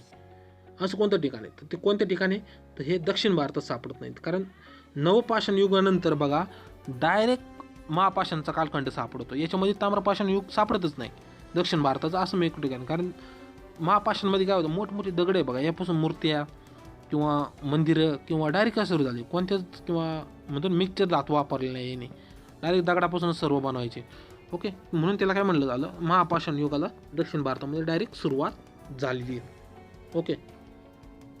ओके तुम्हाला समजलं असेल तर डायरेक्ट मात्र म्हणजे दक्षिण भारतामध्ये मात्र अशा युगानंतर लगेच लोह युगाची सुरुवात झाली आणि मध्यंतरीच्या काळामध्ये ताम्रयुगाची खुणासुद्धा त्या ठिकाणी सापडत नाही. ओके, तर बघा ताम्रयुग कधी पश्चिम भारतामध्ये कोणत्या ठिकाणी बघा, याचा व्हिडिओसुद्धा बनवला आहे. तुम्ही जर प्रॉपर व्हिडिओ नसा पाहिला त्याची लिंक मी तुम्हाला डिस्क्रिप्शनमध्ये देईन, किंवा तुम्ही आपल्या एशियन भारत किंवा प्राचीन भारत याची प्लेलिस्टमध्ये जाऊन तुम्ही तो व्हिडिओ पाहू शकता. तुम्हाला याच्यापेक्षा व्हिडिओ चांगला भेटणारच नाही कुठं, आपण एवढा भारी व्हिडिओ बनवला आहे. ओके, तर बघा पश्चिम भारतामध्ये कोणकोणते ठिकाणी होते. महाराष्ट्रात बघा जोरवे जे संगमनेर या ठिकाणी, दयामबाद बघा हे कुठं आहे, श्रीरामपूरमध्ये या ठिकाणी, जे अहमदनगर जिल्ह्यातले महत्त्वपूर्ण संस्कृती बघा. या ठिकाणी पहिल्यांदा उत्खनन झालं म्हणून या संस्कृतीला काय म्हणलं, जोरवे किंवा दयामबाद संस्कृती म्हटलं आहे. ओके, त्यानंतर नेवासे येथे उत्खनन झालं. सोनगाव महाराष्ट्रात आहे बघा, दक्षिण महाराष्ट्रात आहे. तर या ठिकाणी मोठ्या प्रमाणात सापडले म्हणून ताम्रयुगाचे भरपूर प्रमाणात खुणा बघा आपल्या महाराष्ट्रातच सापडतात आहेत. ओके, म्हणून ताम्रयुगीन संस्कृतीला जोरवे संस्कृती किंवा दयामबाद संस्कृती म्हणलं जातं. तर जोरवे एक खेडगाव आहे बघा, एकदम खेडगाव आहे, 1200-1300 लोकसंख्या नसून व्यवस्थित तिथं, त्या ठिकाणी ही संस्कृतीचे अवशेष सापडले. त्यानंतर बघा राजस्थानात अहर, गिलोड, बालाथल, गुजरात या ठिकाणी सापडले. उत्तर भारतामध्ये उत्तर प्रदेश, मध्य प्रदेश, उत्तर भाग, कायथा, एरन व हरियाणा या ठिकाणी सापडले. ओके, पूर्व भारतामध्ये पश्चिम बंगालात पंडू, राजा डीबी, महिषदल, ओरिसा या भागामध्ये ताम्र युगाच्या खुणा सापडलेल्या आहेत. ओके, तुम्ही जर ते ताम्र पाषाण कालखंड बघा ते व्हिडिओ पहा, तुम्हाला प्रॉपर समजेल. ओके, तर बघा महापाषाण, आता महापाषाण दक्षिण भारतात सुरू झाला, त्याची थोडीफार माहिती पाहू. तर महापाषाण म्हणजे एक मोठा ऐतिहासिक दगड किंवा पाषाण ज्याचा वापर एखादा स्तंभ, स्मारक किंवा अन्य प्रकारच्या बांधण्यासाठी केला जातो. बघा इथे चित्र दाखवणे. ओके, म्हणजे काय मूर्ती असेल किंवा म्हणून जे बघा संगम कालखंड आहे बघा, या ठिकाणी तुम्हाला व्यवस्थित सापडून बघा दगडापासून मोठमोठे वृत्ती बघा. विजयनगर साम्राज्य दगडाचं बघितलं असेल तुम्ही, ते हम्पी या ठिकाणी बघा, त्या टाईपचे दगडाची डायरेक्ट संस्कृती त्या ठिकाणी अवेलेबल्स आहेत, म्हणून याला काय म्हणलं, महापाषाण संस्कृती म्हटलं जातं. ओके, याचा वापर स्मारकशिला दफन म्हणून सुद्धा होता. स्मारकशिला दफन म्हणजे विशिष्ट आकारात मोठे दगड उभं करणे अथवा दोन उभ्या दगडावर एक आडवा पाषाण दफन करणे यासाठी ते करीत होते. पहिल्या सहस्त्रकात अशा पद्धतीची मृत व्यक्ती दफन करण्याची पद्धत होती. लक्षात ठेवा, महापाषाण युगमध्ये दगडाचा वापर झाला. ताम्र युगामध्ये 3 एक आहे, तांब, काश्य आणि लोह युग. ओके, ते महाराष्ट्रात कोणकोणत्या ठिकाणी सापडलं, जोरवे, नेवासा, नंतर दायमबाद, सोनगाव या ठिकाणी ताम्रपालिंग काशिन्याचे खुणा सापडत आहेत. ओके, तुम्हाला समजलं असं ना. त्यानंतर 12वा क्वेश्चन बघा, पुढील दिलेल्या महाजनपदाचा त्यांच्या आधुनिक नावाशी जोड्या लावा. असा क्वेश्चन बघा, जोड्या लावलेले महाजनपद 16 महाजनपद येते बघा, त्यांची जोड्या लावलेले. एका साईडला बघा पर्याय आहेत, अ गटामध्ये अंग, मगध, बज्जी आणि मल्ला, आणि ब गटामध्ये दक्षिण बिहार, पूर्व बिहार, उत्तर बिहार आणि गोरखपूर जिल्हा असं विचारलंय. ओके, तर बघा तुम्ही जर जोड्या लावल्या तर प्रॉपर तुम्हाला समजेल की योग्य पर्याय नंबर 1 निघतो बघा. तर चित्र पण आहे बघा मॅपचं इथं. तुम्हाला मी पुढे एक क्वेश्चन आलं आहे बघा महाजनपदा, मी त्या ठिकाणी प्रॉपर तुम्हाला सांगेन. त्या ठिकाणी उत्तर, पूर्व, दक्षिण आणि पश्चिम या ठिकाणी कसं आहे बघा. तर मगध आहे बघा, मगध. ओके, तर 1 नंबरचा पर्याय निघतो. याच्यामध्ये बघा अ 2 नंबरला निघतो. अंग कुठं आहे, पूर्व बिहारमध्ये इथे बघा. ओके, मगध बघा कोणत्या ठिकाणी, दक्षिण बिहारमध्ये.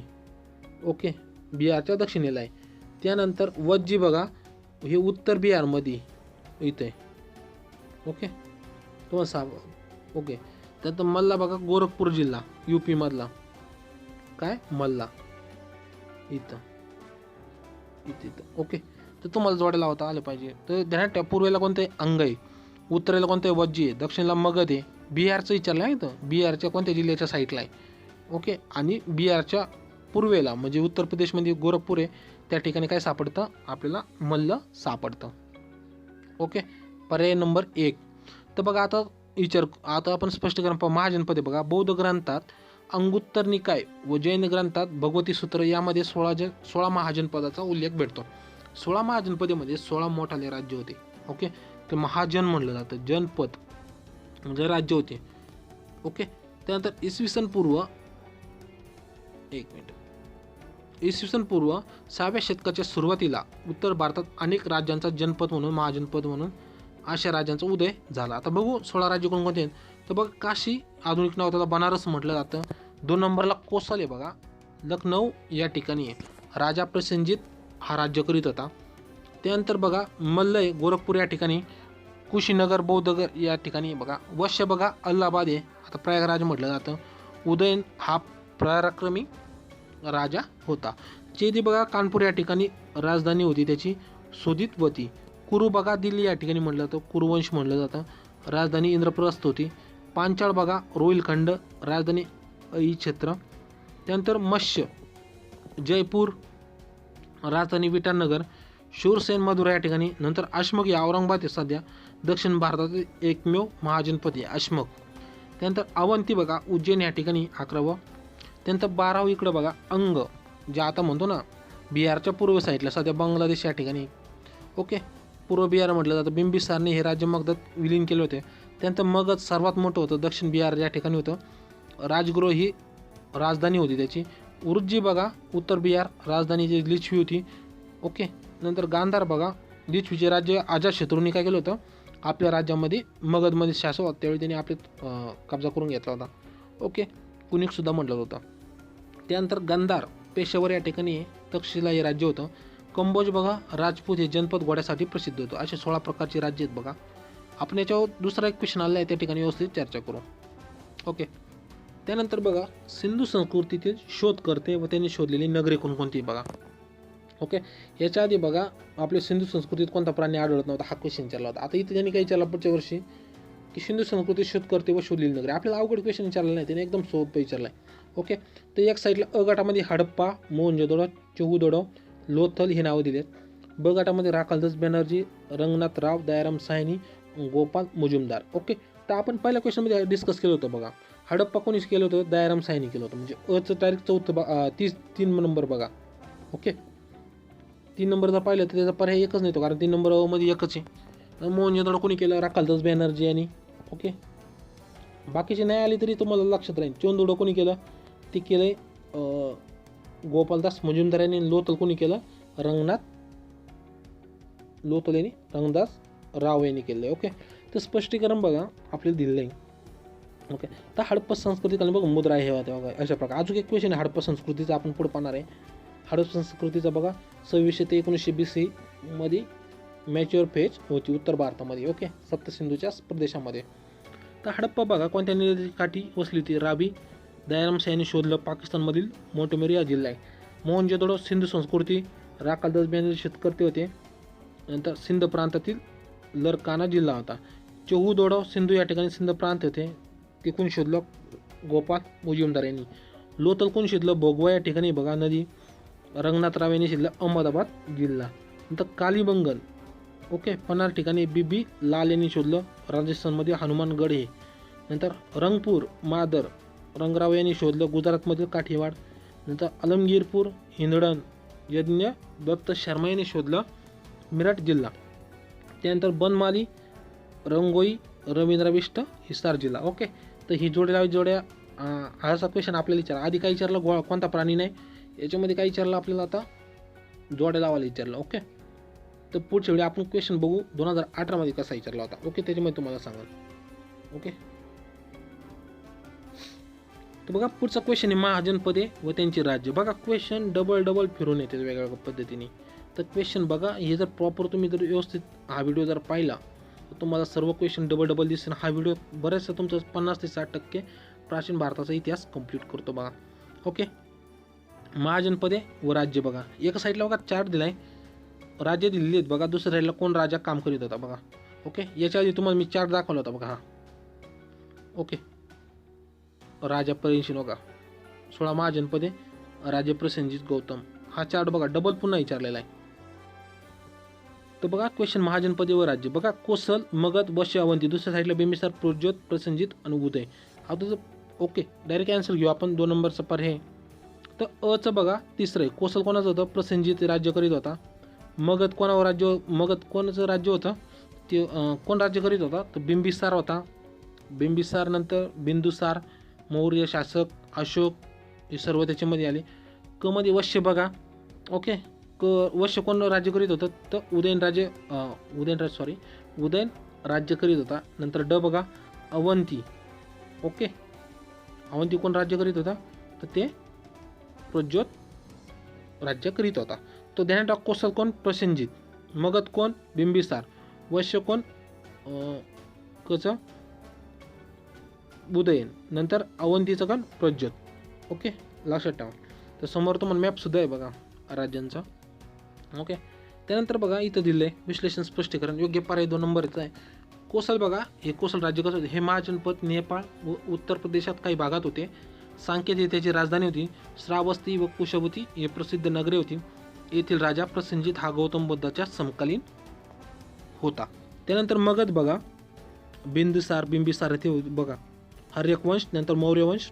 ओके, तर बघा मगध बिहारच्या परिसरातील गंगा व शिव नदीच्या खोऱ्यात पसरलेले होते. त्यानंतर राजगिरी ही राजधानी होती. बिंबिसार हा प्रमुख राजा होता. महागोविंद हा वस्तुशारदाने राजगृह राजधानी व बिंबिसारचा राजवाडा बांधला. बिंबिसारच्या दरबारात जीविक हा प्रसिद्ध वैद्य होता. बौद्ध धर्माची पहिली परिषद सुद्धा राजगृह येथे भरलेली होती. ओके, कुणी भरलेली होती लक्षात ठेवा.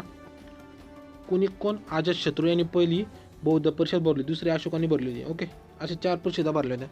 त्यानंतर वैश्य बघा 16 महाजनपदापैकीचे अलाहाबाद जवळील कौशंबी ही त्याची राजधानी होती. उदय हा पराक्रमी राजा होता. या राज्यात तयार होणारे तलम कापड हे प्रसिद्ध होते. त्यानंतर अवंती बघा. ओके, त्यानंतर अवंती कुठे आहे तुम्हाला सापडन? इथे बिहार, राजस्थान आणि एमपीच्या मध्ये.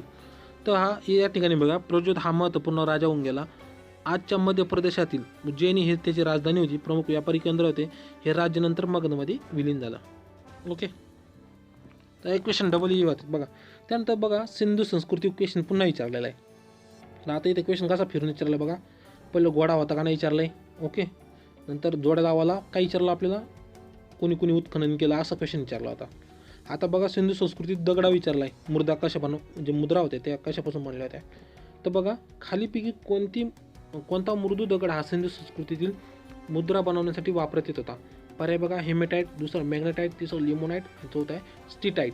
ओके, त्याचं उत्तर सर्वांना माहिती. स्टिटाईट प्रकारचा दगड या ठिकाणी वापरतो. बघा खाणीमध्ये सापडताना स्टिटाईट दगड असा सापडतो, बाहेर आल्यावर असं आहे, आणि त्याच्या बघा मुद्रा कोरल्यानंतर हा असा दगड निघतो. जे मुद्रा होते बघा वापरतो. तुम्हाला मी चित्र पण दाखवलं होतं बघा. हो का, इथं मुद्रा चित्र दाखवले बघा कशा प्रकारची मुद्रा. हे स्टिटाईट दगड वापरत होते. तुम्हाला प्रॉपर समजलं असेल. ओके, दगड कसा होता, नाणे कशी सापडले. ओके, चित्र व्यवस्थित बघून घ्या. असे डायरेक्ट शोधकर्त्यांना सापडले. ओके, तर स्टिटाईट प्रकारचा दगड होता. आता स्पष्टीकरण पहा. सिंधू संस्कृती बघा सिंधू संस्कृतीतील मुद्रा म्हणजे मोहरा या प्रामुख्याने सेल खडी किंवा स्टिटाईटपासून बनवल्या होत्या. काही प्रमाणात मुद्रा या मृदा, ताम्र, गोमेदपासून सुद्धा बनवल्या होत्या.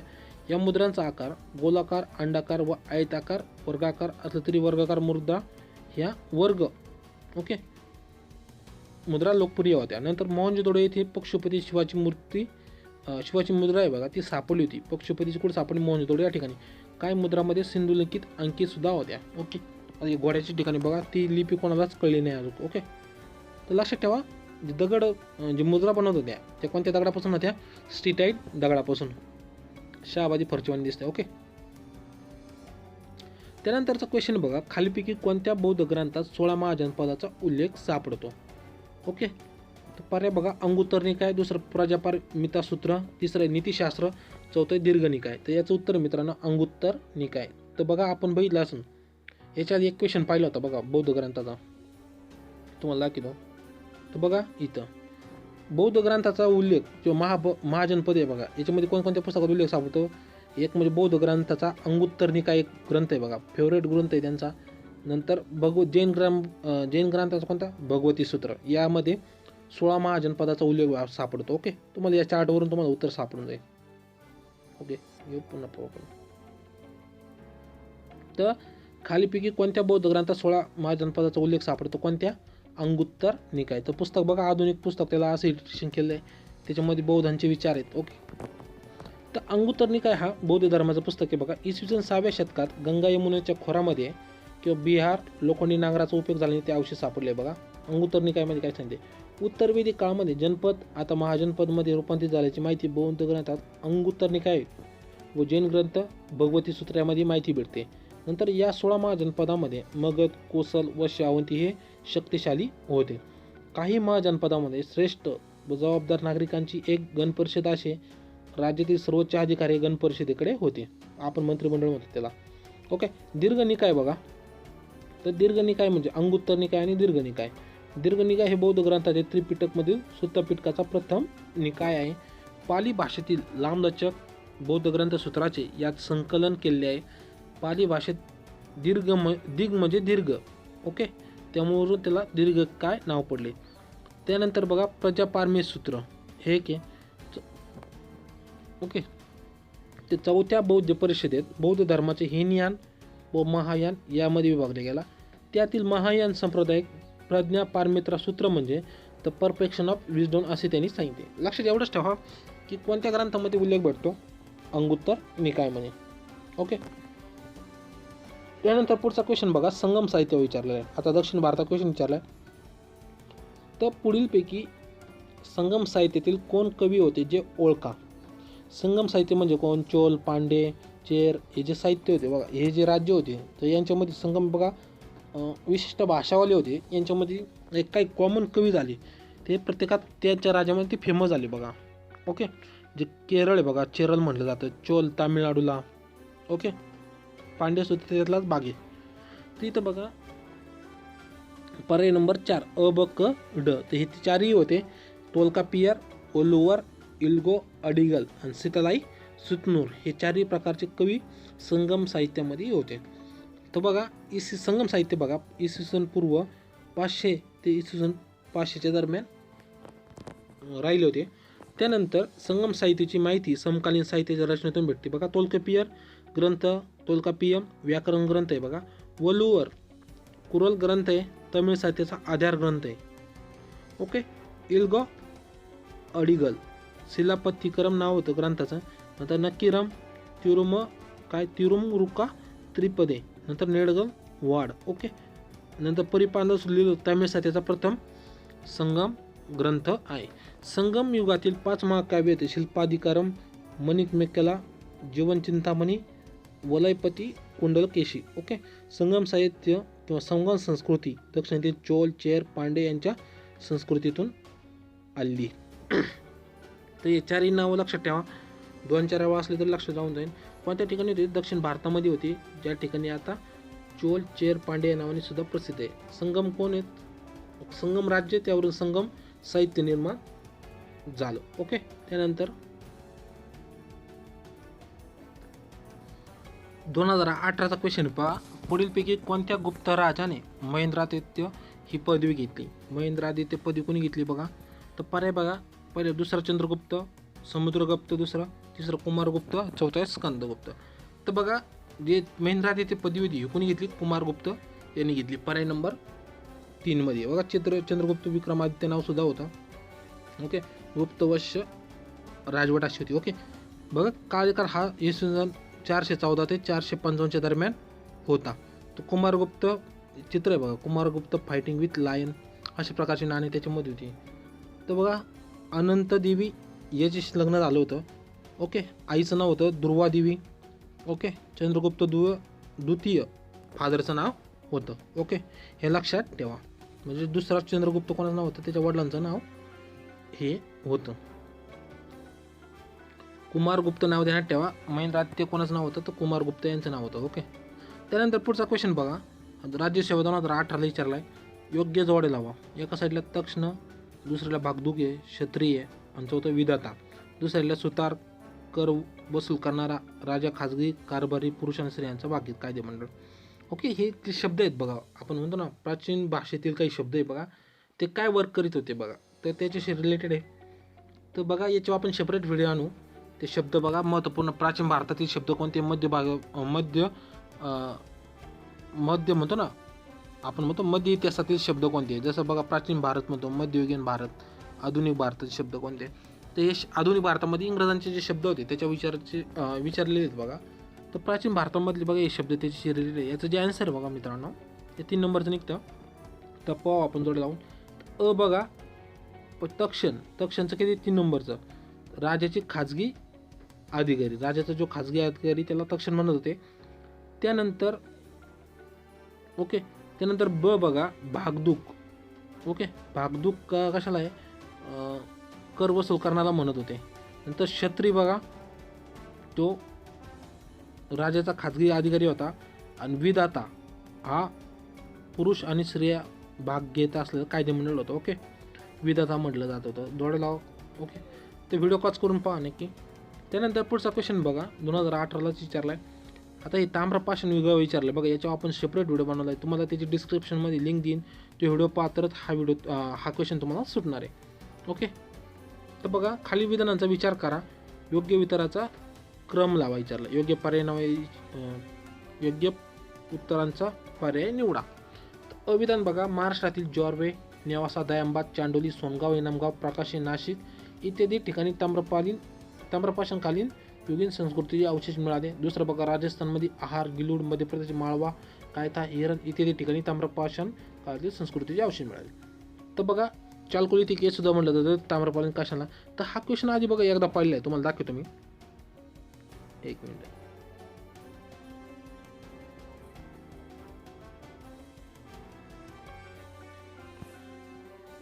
ओके ओके, इथे ताम्र लोहगाईनंतर या काळात सुरू दक्षिण भारतात. ताम्राचं बघा पश्चिम भारतामध्ये महाराष्ट्रात जॉर्वे, नेवासा, दयाम्बाद या संस्कृती ठिकाणी अवशेष सापडले. नंतर उत्तर प्रदेश व मध्य प्रदेशाचा काही भाग आहे. ओके, पूर्व भारतामध्ये पश्चिम बंगाल, पंडू, राजर, डिबी या ठिकाणी सापडले. ओरिसा या ठिकाणी सापडले. राजस्थानमध्ये अहर, गिलोड, बालाताल, गुजरात. बघा हा क्वेश्चन विचारलेला होता कधी, 2016ला. ओके, त्यानंतर 2018चा क्वेश्चन पहा आता. ओके, बघा इथं काही चाललं पहिले याच्यामध्ये. महाराष्ट्रातील जॉर्वे, नेवासा, दयाम्बाद, चांडोली, सोनगाव, इनामगाव, प्रकाशी, नाशिक या ठिकाणी अवशेष सापडले. नंतर हार, गिलोड हे राजस्थानमधले, मध्य प्रदेश माळवा, कायता, एरन या ठिकाणी अवशेष सापडले. दोन्ही पर्याय आहेत ते एकदम बरोबर आहेत. तर पर्याय बघा. ओके, दोन्ही विधाने बरोबर आहेत. तर आपण याचा व्हिडिओ सुद्धा बनवला आहे, तो व्हिडिओ पहा, तुम्हाला प्रॉपर समजून. 5-7 मिनिटाचा व्हिडिओ आहे बघा, ते व्यवस्थित त्याच्यावर बनवलेला आहे. ओके, तर लक्षात ठेवा दोन्ही विधाने बरोबर आहेत. महाराष्ट्रात ताम्रपाषाणकालीन संस्कृतीचे अवशेष सापडलेत. त्याला जॉर्वे किंवा दयाम्बाद संस्कृती सुद्धा म्हटली जाते. ओके, त्यानंतर 2018चा एक क्वेश्चन बघा, दशराज युद्ध पुढीलपैकी कोणात घडले. तर बघा पर्याय पुरोहित व विश्वामित्र, दुसरा विश्वामित्र व भरत जमात, तिसरं सुदास व वशिष्ठ, चौथं पूर्व विश्वामित्र. तर बघा याचं जे उत्तर आहे मित्रांनो 2 नंबरचं आहे, विश्वामित्र व भरत जमात. तर दशराज युद्ध द बॅटल ऑफ 10 किंग्स सुद्धा म्हटलं जातं. तर बघा तुम्हाला चित्रावरून समजाल. ओके, त्यानंतर पहा, जर पर्यायामध्ये जर 2 प्रकारे विचारला दशराज युद्ध बरोबर, राजांची नावं दिली तर राजाचे बघा, नंतर ऋषीमुनी होते बघा वेगवेगळ्या, एका साईडने 10 किंग्ज होते. ओके, एका साईडने एक राजा होता, त्याचं नेतृत्व करीत होते. ओके, तर बघा याच्यामध्ये जर सुदास दिलं आणि विश्वामित्र दिलं असतं तरी बरोबर होतं. 3 नंबरमध्ये बघा, वशिष्ठ ठिकाणी जर त्यांनी विश्वामित्र दिला असतं ते पर्याय बरोबर आला असता, पण त्यांनी विश्वामित्र भरत जमा दिली. भरत जमा जो बघा 10,000 होत्या. ओके, विश्वामित्र त्यामध्ये हारलेला होता. ओके, भरत जमात म्हणजे एक जमात होती, विश्वामित्र ही जवळ 10 किंगचं लीडर करीत होता. ओके, त्याच्यामध्ये भरत जमात जिंकला होता, म्हणजे सुदास राजा जिंकला होता, म्हणून भरत जमातीचं किंवा भरत वंशीय आजपर्यंत मानलं जातं. ओके, तर 10 किंग्स बॅटल म्हटलं जातं किंवा द बॅटल ऑफ 10 किंग्स म्हटलं जातं, दशराज युद्ध. त्यानंतर पुढचा क्वेश्चन पहा, खालीपैकी कोणत्या शिलालेखात सम्राट अशोकाच्या धम्मची माहिती भेटते. ओके, तर पर्याय बघा, पहिलं छोटे शिलालेख. शिलालेख म्हणजे काय, दगडावर कोरलेलं जे अक्षर असते त्याला शिलालेख म्हटलं जातं. ओके,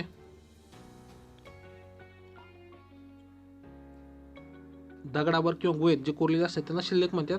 आणि स्तंभ आहे बघा इथं, त्या ठिकाणी जर कोरलेलं असेल त्याच्यावर तर स्तंभालेख म्हटलं जातं. ओके, ह्या 2 गोष्टी लक्षात ठेवा. तर बघा पर्याय बघा, धम्मची कोणत्या माहिती कोणत्या शिलालेखात भेटते. छोटे शिलालेख, दुसरा भाब्रू शिलालेख, तिसरा कलीन शिलालेख, 14 शिलालेख. तर याचं जे उत्तर आहे मित्रांनो ते आहे 1 नंबरचं छोटा शिलालेख. ओके, इथे आहे. तर छोटा शिलालेख या ठिकाणी सम्राट अशोकाची धम्मची माहिती म्हणजे गौतम बुद्धाचे उपदेश आहे बघा, त्याची माहिती याच्यामध्ये भेटते. त्यानंतर बघा राज्यसेवा 2018 क्वेश्चन विचारला आहे. चंद्रगुप्त मौर्याच्या राज्यात 4 प्रांत व त्याच्या राजधान्या होत्या, त्याच्या जोड्या लावा. चंद्रगुप्त मौर्य म्हणजे मगध चाल, त्याचे 4 प्रांत होते. ओके, त्याच्यामध्ये राजधानीच्या जोड्या लावा सांगितले. तर बघा एक साईडला उत्तर पथ आहे, पश्चिम पथ, पूर्व पथ, दक्षिण पथ. दुसऱ्या साईडला पाटलीपुत्र, सुवर्णगिरी, उज्जैनी आणि तक्षशिला. बघा तुम्हाला चार्ट दिला आहे मी एक साईडला, इकडं मॅप दिला आहे. ओके, बघा उत्तर प्रत म्हणजे मगधचा विचारलं आहे. चंद्रगुप्त कुठं होता? मगधमध्ये. त्याच्या उत्तरेला कोणता होता? बघा उत्तरेला. ओके, उत्तरेला काय? ओके ठीक, एक मिनटं. तर पहा मित्रांनो, पुन्हा एकदा क्वेश्चन बघा. चंद्रगुप्ताच्या मौर्याच्या काळात 4 प्रांत होते त्याच्या राजधान्या. तर याच्यात बघा सुवर्णगिरी बघा दक्षिणेला आहे. ओके, इथं बघा सुवर्णगिरी दक्षिणेला आहे. तर दक्षिण पथ कोणतं आहे? सुवर्णगिरी. डचा दुसरं. तर डचं दुसरं कुठे आहे? 3 नंबरला बघा सुटतं आहे. ओके, हे 4 तुम्हाला लक्षात ठेवावं लागेल. नंतर उत्तरेला कोणतं आहे? त्यांनी विचारलं तक्षशिला कुठे आहे? तक्षशिला उत्तरेला आहे. म्हणजे उत्तर प्रत कोणता? तक्षशिला. अचं चौथं. ओके, अचं चौथं म्हणजे तिसरंच आहे. हो का. आणि पूर्वपद, पूर्वला काय आहे? कचं पहिलं, पाटलीपुत्र. ओके, इथं पाटलीपुत्र आहे बघा. ते हे चार्ट आहे बघा, असा समजून घ्या तर तुम्हाला सुटून जाईल. ओके, याचं जे आन्सर आहे 3 नंबरचं, उत्तर प्रत तक्षशिला, पहिलंचं तक्षशिला. बचं काय? पश्चिम पद, ते आहे बचं 3 नंबरचं उज्जैनी. ओके, नंतर पूर्वपद पाटलीपुत्र आणि दक्षिण पथ ही सुवर्णगिरी. तो व्हिडिओ कॉज करून पहा. त्यानंतर बघा 2018ला क्वेश्चन विचारला, खालील विवरणावरून व्यक्ती ओळखा. पर्याय बघा, म्हणजे कोणती व्यक्ती ती ओळखा. खाली काही पॉईंट दिले त्याच्यावरून. पर्याय बघा, पहिलं विशाल साम्राज्याचा संस्थापक होता. त्यानंतर सुसंस्कृत, विद्वान आणि कवी होता. तिसरं बघा, प्रसिद्ध कवी हरिसेन हा त्याचा राजकवी होता व बौद्ध पंडित बसुबंधू त्याच्या दरबारात होता. नंतर ड बघा, भारतीय नेपोलियन अशी विस्टेन स्मिथ यांनी त्याची प्रशंसा केली. तर कोणाबद्दल हे स्टेटमेंट आहे बघा. पर्यायामध्ये हरिसेन, दुसरं कनिष्क, तिसरं समुद्रगुप्त, नंतर चौथा आहे चंद्रगुप्त मौर्य. तर हे स्टेटमेंट आहे बघा. याचं जे आन्सर आहे मित्रांनो ते 3 नंबरचं समुद्रगुप्ताला दिलेलं आहे. ओके, तर समुद्रगुप्त हे गुप्तकालीन प्रमुख शासक होता. याला भारतीय नेपोलियन सुद्धा म्हटलं जातं. ओके, त्याचं कॉईन आहे बघा समुद्रगुप्ताचं, त्याच्या कालखंडामध्ये प्रसिद्ध झालं. याचा कालखंड आहे 335 ते 375च्या दरम्यान येशू ख्रिस्तानंतर. बघा चंद्रगुप्त 1 नंतर तो आलेला आहे. ओके, त्यानंतर दत्तादेवी काय होतं? लग्न झालं. ओके, त्याच्या पत्नीचं नाव होतं. ओके, त्यानंतर वडिलांचं नाव त्याचं चंद्रगुप्त मौर्य होतं. आईचं नाव कुमारदेवी हे होतं. ओके, तर लक्षात ठेवा. ओके, नंतर बघा कोण होता? तर समुद्रगुप्त होता बघा. समुद्रगुप्तला विशाल साम्राज्याचे संस्थापक सुद्धा म्हटलं जातं. भारतीय नेपोलियन सुद्धा तो सुसंस्कृत, विद्वान आणि कवी होता. त्याच्या काळखंडामध्ये हरिसेन हा राजकीय होता. बौद्ध पंडित बसुदेव त्याच्या दरबारी होता. ओके, विन्सेंट स्मिथ यांनी याला भारतीय नेपोलियन सुद्धा म्हटलेलं आहे. Okay ban. त्यानंतर आता 2019 सुरू झालं बघा. मौर्य पूर्व कालखंडात डॅश म्हणून ओळखला जाईल. म्हणजे मौर्य पूर्व काळ जो भारत होता तो काय म्हणून ओळखला जायचा? पर्याय बघा, the queen of the eastern seas, दुसरं the queen of the western seas, the queen of the southern seas, the queen of the Erythraean seas. याची उत्तर आहे the queen of the eastern seas, 1 नंबरचं. ओके, त्यानंतर पुढं पहा. तर बघा पुढील राजघराणी व त्यांच्या जोड्या लावायला विचारले. एका साईडला बघा राष्ट्रकूट, चोळ, पाल आणि परमार दिले. दुसऱ्या साईडला गोपाल, उपेंद्र, दत्तिनदुर्ग आणि विजयालय असं दिले. तर आपल्याला विचारलं काय? राजघराणी व राजे जोड्या लावा विचारलंय. तर बघा याच्यामध्ये 4 नंबरचा पर्याय निघतो. तर पहिलं बघा राष्ट्रकूट हा दंतीदुर्गमध्ये होता. ओके, नंतर चोळ हा विजयालयामध्ये होता. पाल, गोपाल हा तिथं काय राजा होता. परमार या ठिकाणी उपेंद्र हा होता. व्हिडिओ कॉज करून जोड्या लावा. ओके, तर संगम कुठं कुठं होतं? तर पांडे, चोल, चेरी हे संगम राज्यामध्ये होते. त्यानंतर बघा अक्केन मीडिया विजयानंतर भारताच्या सीमेवर विशेष करून कंबोजमध्ये हा नवीन उद्योग सुरू झाला. आता आन्सेन भारताचा आहे. हा क्वेश्चन कोणालाच जमणार नाही. हा स्किप केला तरी जमणार. बऱ्याचदा काय होतं, कारण याच्यामध्ये रिस्क घेतलं म्हणजे चुकण्याची शक्यता असते आणि तुम्ही घेण्यादेण्याच्या निगेटिव्हमध्ये पडू शकता. ओके, याचं जे आन्सर आहे मित्रांनो ते ब्लँकेट तयार करण्याचं आहे. त्याचा इतिहास हा स्पेशल विषय असेल ना त्याला हा जमन, कारण त्याच्यामध्ये हा उल्लेख येणार आहे. पण ओके, आपण प्रिलिमच्या दृष्टीने फक्त सिलेबस असतं त्याच्यामुळे आपण एवढ्या डीपमध्ये जात नाही. आणि हा क्वेश्चन स्किप करा. जवळजवळ 80 ते 90-95% लोक स्किप करतातच. ओके, ज्याने रिस्क घेतली त्याचे मार्क जाणार आहेत. जर बरोबर आलं तर ठीक आहे, नाही आलं तर ते चुकणार आहे. त्याच्यामुळं अशा चुकीच्या ठिकाणी रिस्क घेऊ नका. ओके, त्यानंतर जोड्या लावलेल्या आहे. कामरूपचा राजा, सिंधचा राजा करता, काश्मीरचा राजा, वल्लभीचा राजा. ओके, यांची जोड्या लावायला सांगितलं तर 1 नंबरचा पर्याय जोड्या लावा. तर अचं काय आहे, 2 नंबरचं आहे बघा. हर्षाच्या इच्छेविरुद्ध एका चिनी यात्रेकरूला आपल्या राजधानीत अडून ठेवू शकला नाही.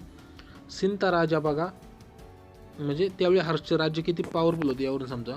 नंतर सिंधचा राजा ब, याला प्रभाकर वर्धनने अधिकच कमकुवत केले होते.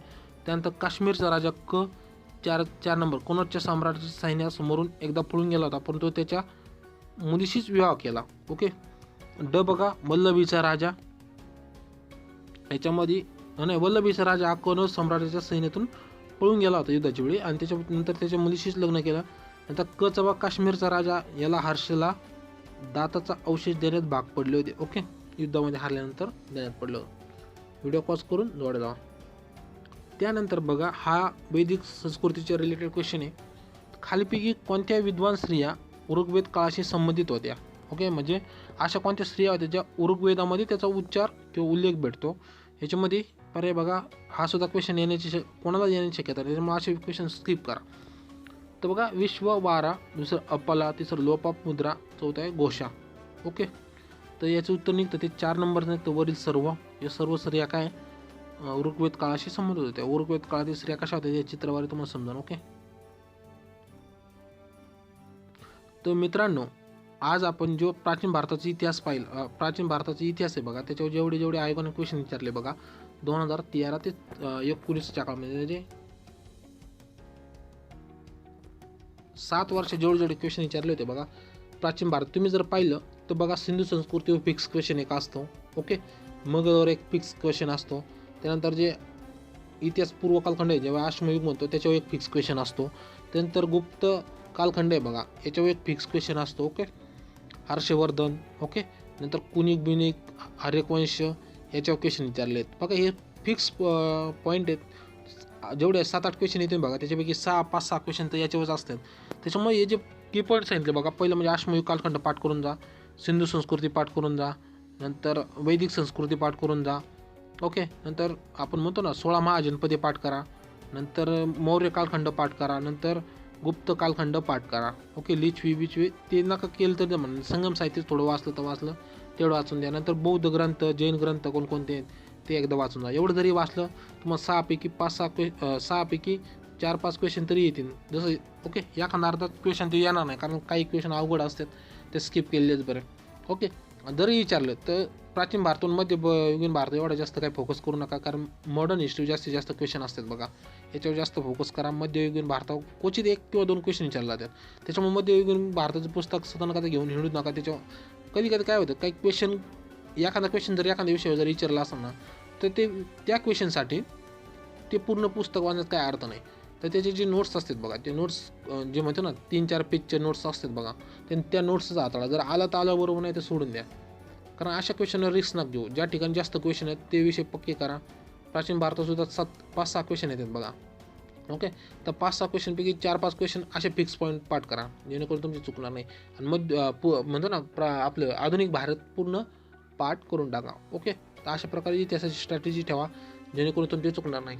ओके, आणि प्रिलिममध्ये बघा GS1 पेक्षा GS2वर जास्त फोकस द्या जर प्रिलिम सोडायचे असेल तर, कारण GSमध्ये जास्त स्कोर येत नाही, 120च्या पुढं कोणाचा स्कोर जात नाही. ओके, त्याच्यामुळे GS2मध्ये जे आपण CSAT म्हणतो ते त्याच्यामध्ये 140च्या अबोव ठेवा. ओके, 140 म्हणण्यापेक्षा 50-60च्या आसपास ठेवा, त्याचा जास्तीत जास्त सराव करा. GSचा तर तुम्ही पहिल्यापासूनच सराव करता. ओके, तर शेवटच्या 1-2 महिन्यामध्ये फक्त CSATवर जास्त फोकस करा, जेणेकरून तुमचे चुकणार नाही. ओके, प्रिलिमची स्ट्रॅटेजी असे ठेवा. तर मी तुम्हाला काही की पॉईंट सांगितले प्राचीन भारताचे, ते नक्की लक्षात ठेवा, जेणेकरून तुम्हाला जास्तीत जास्त गुण मिळावे हीच अपेक्षा आहे. Okay, thank you. भेटूया पुढच्या व्हिडिओमध्ये नवीन टॉपिक्स.